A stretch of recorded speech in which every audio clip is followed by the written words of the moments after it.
all nations, and Babel. Memory text. Therefore its name is called Babel, because there the Lord confused the language of all the earth, and from there the Lord scattered them abroad over the face of all the earth. Genesis 11:9. The story of Noah leads us into the lives of his three sons, Shem, Ham, and Japheth. Ham is the father of Canaan. Canaan becomes synonymous with the idea of the promised land which is later promised to Abraham. But the Tower of Babel is a turning point of disruption in God's plan for post-flood humanity. Humans wanted to unite and stay in one place. This is in direct defiance to God's direction of inhabiting the whole earth. Unfortunately, this leads to yet another judgment from God. Confusion among the people was God's way of forcing them to scatter throughout the earth. Remember, this is what God had instructed Noah and his family. Genesis 9:1. So God blessed Noah and his sons, and said to them, Be fruitful and multiply, and fill the earth. God in his infinite mercy turns the judgment of Babel into a blessing through Abraham. This is also in the midst of the curse that Noah's son Ham had brought upon Canaan. The land of Canaan becomes the promised land. The curse of Ham. Genesis 9:20-27. And Noah began to be a farmer, and he planted a vineyard. Then he drank of the wine and was drunk, and became uncovered in his tent. And Ham, the father of Canaan, saw the nakedness of his father, and told his two brothers outside. But Shem and Japheth took a garment, laid it on both their shoulders, and went backward and covered the nakedness of their father. Their faces were turned away, and they did not see their father's nakedness. So Noah woke from his wine, and knew what his younger son had done to him. Then he said, Cursed be Canaan, a servant of servants he shall be to his brethren. Here we have a strange and disturbing story about Ham and his brothers. We are not given details, but the reactions of Shem, Japheth, and eventually Noah, give us some clues. We know it must have been vile, disrespectful, shameful, lewd, and evil. While sleeping, we are most vulnerable. And being drunk made it even more so. Perhaps this was some obscene joke that Ham wanted to play on his father. His brothers did not take it as such. Neither did Noah. Noah felt wronged and violated enough to curse Ham's son, Canaan.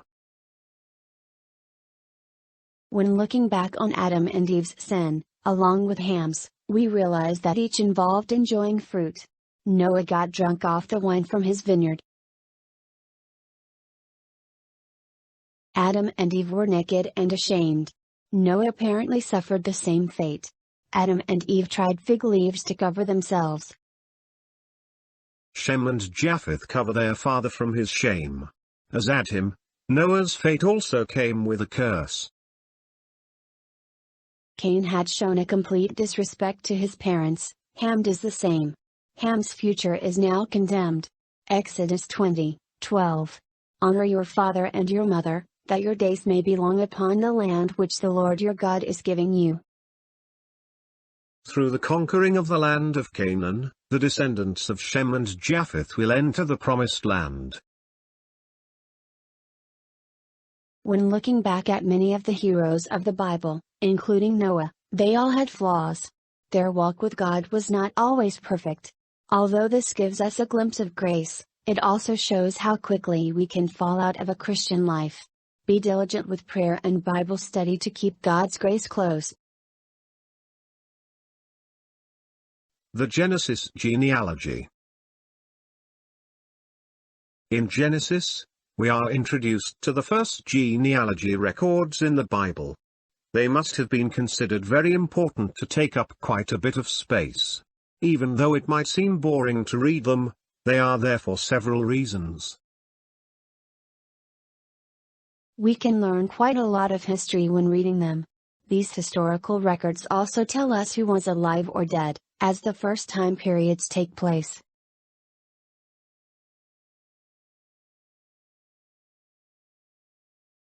These generations lived in communities close to each other, so we can be assured that they all heard accounts of what took place before they were born.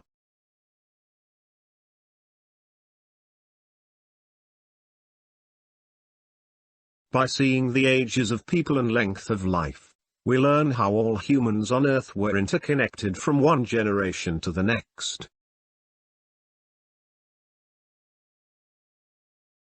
The Genesis genealogies also show how the children of Israel's inheritance was directly connected to their ancestors' nations. The genealogy records here and elsewhere in the Bible show us continuity from ancient time all the way to the present. In Matthew and Luke, the connections are made from Adam to Jesus.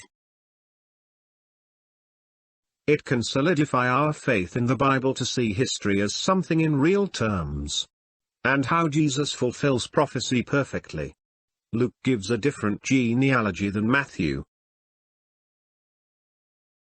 Some Bible experts have said Luke shows Mary, the earthly mother of Jesus, is connected through the bloodline of David, as was his earthly father, Joseph. Showing Jesus is connected directly to David through Mary, might have been a way of showing the Jews that Jesus did indeed come through the line of David. They might not have considered this connection real through Joseph, as he was not the actual father of Jesus. One language. Genesis 11, 1-4. Now the whole earth had one language and one speech. And it came to pass, as they journeyed from the east, that they found a plain in the land of Shinar, and they dwelt there. Then they said to one another, Come, let us make bricks and bake them thoroughly. They had brick for stone, and they had asphalt for mortar.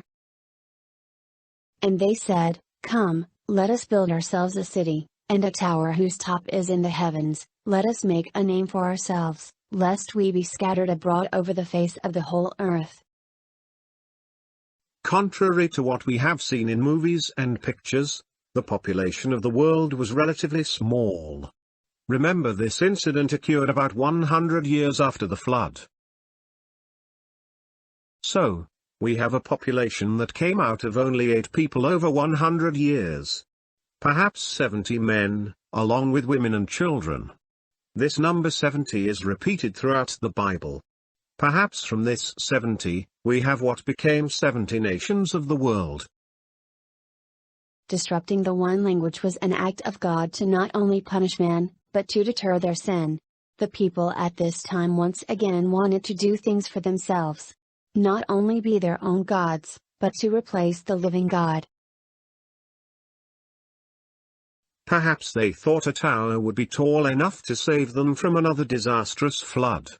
They either did not believe, or forgot, the promise of God in the rainbow.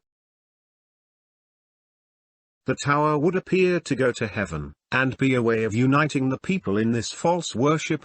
Parallel this with the statue in Daniel that Nebuchadnezzar built for all to worship before. False worship is the very essence of Babylon. But notice how each episode of uniting for false worship is a complete failure. Galatians 6:7. Do not be deceived, God cannot be mocked. A man reaps what he sows. The Bible makes it clear that we are to have fellowship with the one and only living God. Worship in reverence, feel His presence, and have a personal relationship with Him. If we get caught up in the world, we are in danger of not only forgetting God, but replacing Him with our own efforts and worldly endeavors. Let us go down. Genesis 11:7. Come, let us go down and there confuse their language, that they may not understand one another's speech. As the people continued in their prideful ways, and trying to reach a godlike state, God decided it had to be stopped. It should be noted that this was not really an intercession of destruction.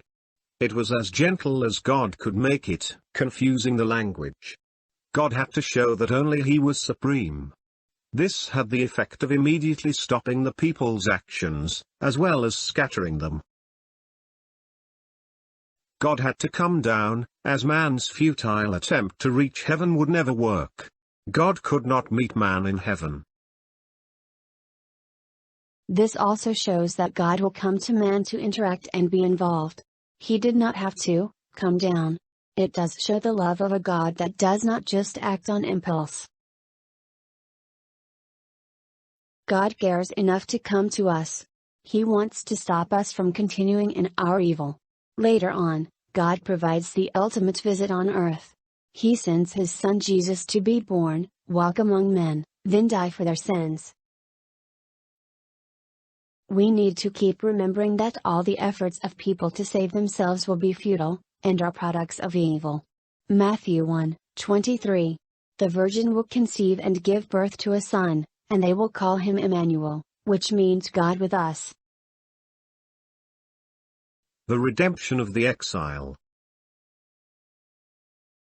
Genesis 11:8.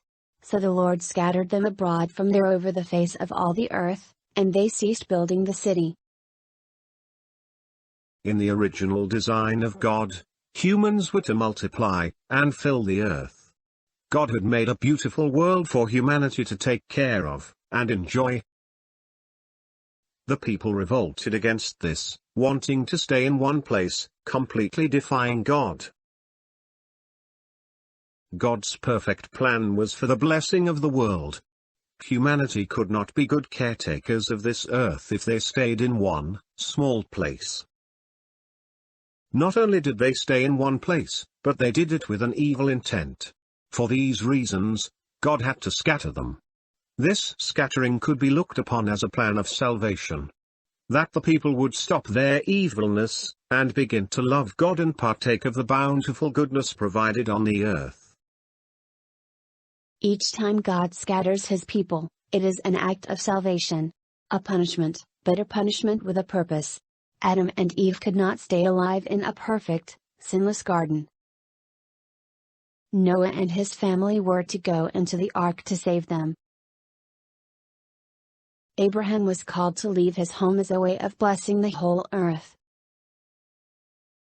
Jacob and his family moved to Egypt as a way of saving them from starvation. God took the Israelites out of Egypt to the Promised Land. Egypt had corrupted them. When the Promised Land was full of evil, God exiled them to cleanse the land and preserve a remnant. Jesus came to earth to call His people back. But He also told people how to flee Jerusalem and be saved when it was destroyed. Isn't it also remarkable what Jesus told His followers to do? Mark 16:15. He said to them, "Go into all the world and preach the gospel to all creation."